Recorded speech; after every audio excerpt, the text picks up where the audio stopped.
Welcome back to another playthrough series. This time we're going to take a shot at Dead Panic.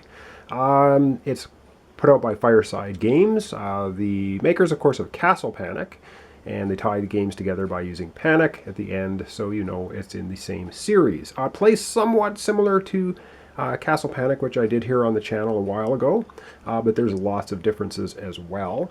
You can see the board is fairly similar. You've got the six pie-shaped sections. You have walls like you had in Castle Panic, but this time you have individual characters you're playing, not just a hand of cards. And you start, of course, in the cabin, and you're going to have waves of triangular token monsters coming. So I'm going to knock over a ton of rules because they're sort of fiddly, a little bit non-intuitive, and we'll get to them as we play the game. But let me zoom into some different areas. We'll talk about the two characters I'll be playing. You can play 2 to 6, and we'll look at some of the cards and what we're supposed to be doing in this game to try and win. Alright, so I'm just going to go through the different zombies that will be showing up in the game. First we have our generic Shambler, and they have 1 hit point to take them out.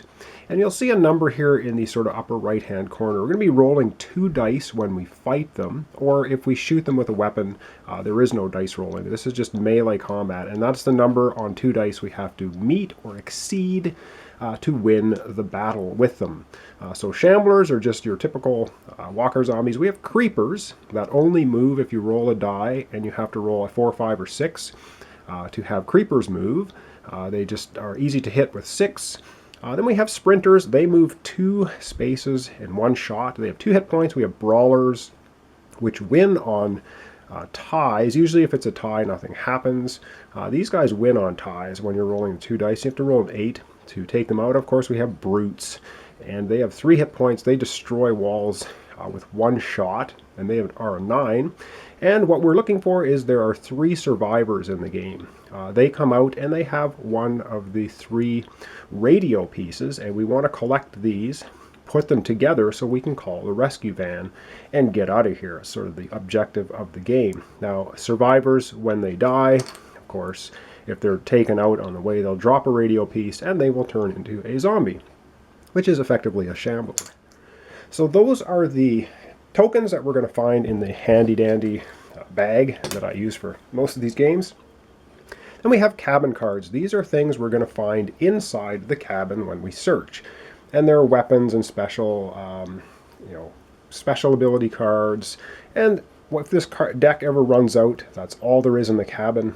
And we'll get to those as we play the game. You'll see them. Then we have the event cards, and these are all bad, of course. Now, the event cards only happen after every player has had their turn. So one error of the game that some people, I guess, can make is at the end of every turn, like in Castle Panic, something bad happens. In this game, the bad thing only happens after everyone has had a turn. So we just have to keep that in mind. And yes, these are bad. These are going to spawn new zombies. They're going to do special things with the zombies on the board. And we'll see that in action.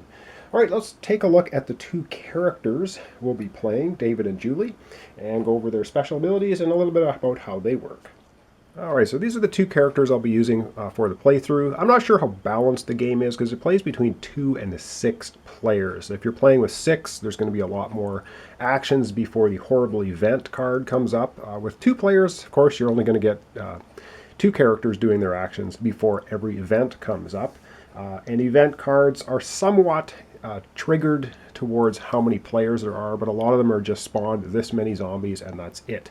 So we could be in real trouble really quickly in this game. However, we're going to be playing with David, the personal trainer. His special ability is during unarmed melee combat, you may damage a zombie for 1 point on wins. Normally, if you don't have a weapon that you are fighting, if you have no weapon at all, you still have to fight with your fists. Generally, if you win the battle, you just push a zombie 1 space away. His special ability is if he wins a fight in hand-to-hand combat, he actually gets to do 1 damage to the zombie. It doesn't get pushed away. Julie here, her special ability is a delivery driver. It says once per turn you can draw 2 cards for 1 action. So that's in the cabin. You can draw cabin cards, and you can only draw cabin cards when you're inside the cabin. You can keep one and give the other one to another player. So her ability will come in handy. She'll be pulling 2 cards for one draw once per turn, so she can't do it twice in a row, just once, and she can give one to David. And on each character, of course, they all have 2 injuries, and if they take a 3rd injury, they die. And if they die in the game, they become a zombie themselves, which then work against whoever is left. So it gives you a nice little order of play. It says perform actions, draw an event card. And perform actions, each player performs 2 actions. Then you draw your event card, move the zombies, fight zombies, and you pass the bait token. Well, the bait token is this little round token, and it just signifies sort of who is the first player. And it's used to break some ties, and it's used to tell the AI sometimes which player character to go for. Without too much preamble, I'm just going to zoom out on the board one more time. I'll show you how the startup or setup went, and I think we're just going to go ahead and do the first turn and see how that works. Alright, so as you can see, the board's similar to Castle Panic, and like Castle Panic, at the beginning I pulled a zombie out for each zone. There are the 6 pie-shaped zones. So over here we have a Shambler, up here we have a Creeper, at the very top, I know I can't get everything in, we have another Shambler, we have a Brawler here, we have a Shambler here, and down at the bottom we have another Shambler. So let me zoom in on the cabin, and we'll talk about that a little bit. Alright, so we begin the game inside the cabin. So we have Julie here, a little stand-up, and we have David, our personal trainer, inside the cabin. I just rolled a die and, 1 through 6 to randomly decide which section of the cabin they begin in. And here you have it. So we're giving the bait token to Julie, so she'll be first player. And we'll take a look at the walls here. The walls can take 2 hits before they're destroyed. And there are these crack tokens you put on. If they take 1 hit, if they take a 2nd hit, boom, they are completely gone. And then the cabin, of course, is exposed to the oncoming zombies. I think I'm just going to go right ahead, and we're going to begin the game, because a lot of things, I guess, will be explained as we go. The board itself has, zombie line of sight. It's not just a straight drive towards the cabin.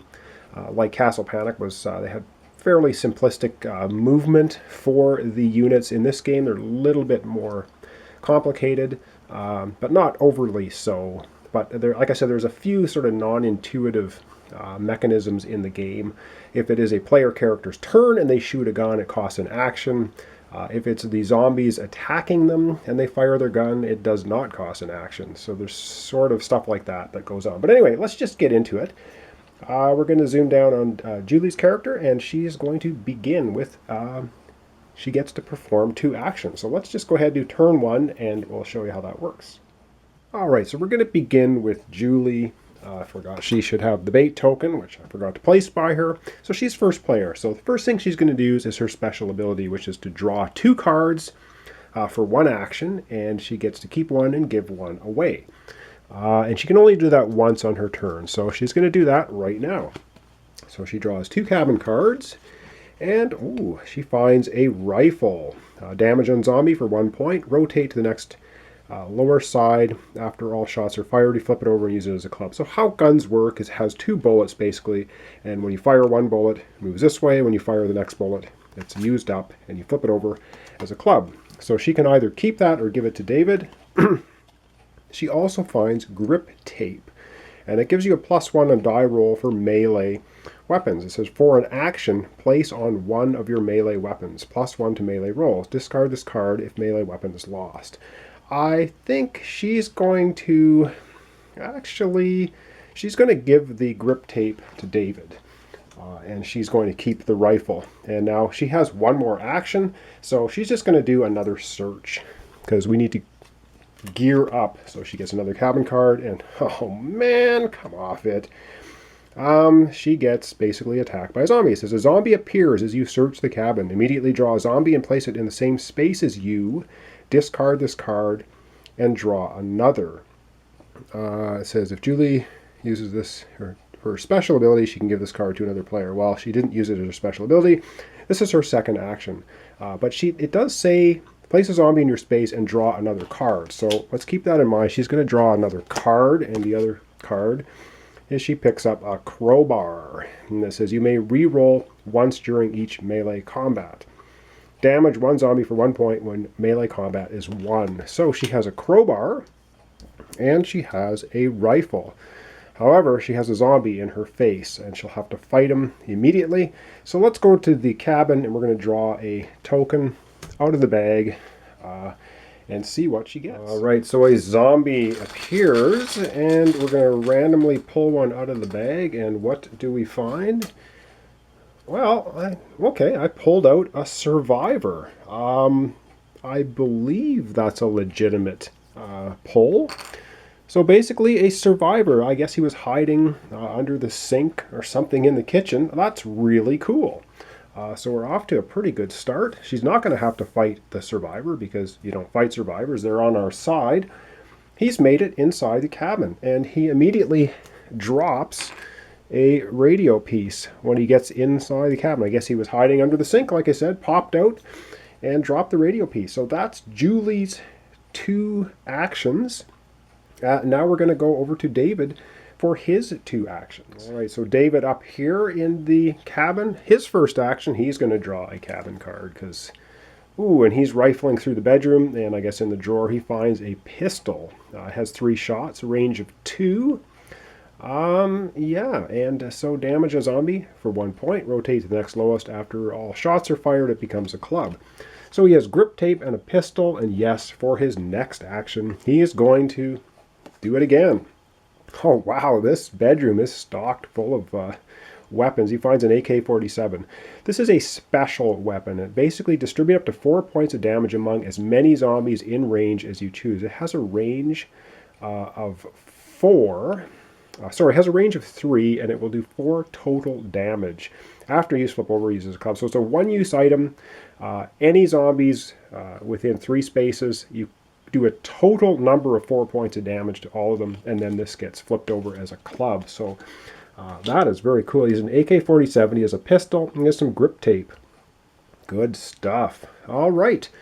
Wow, that's very quickly both Julie's and David's actions.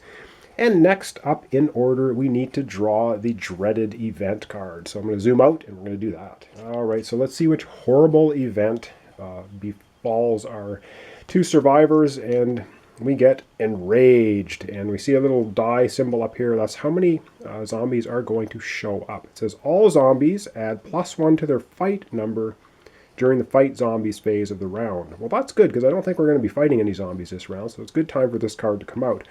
However, we have to add D6 zombies to the board, and that could be ugly. So let's see how many we get. 1. Wow.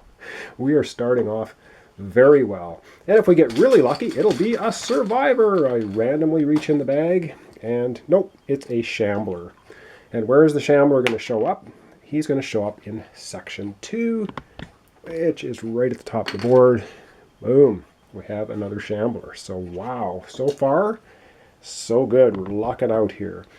After that, it's move zombies. So I'm going to start over here in zone 1. We have a creeper. And how creepers move is you roll a d6 and it will move.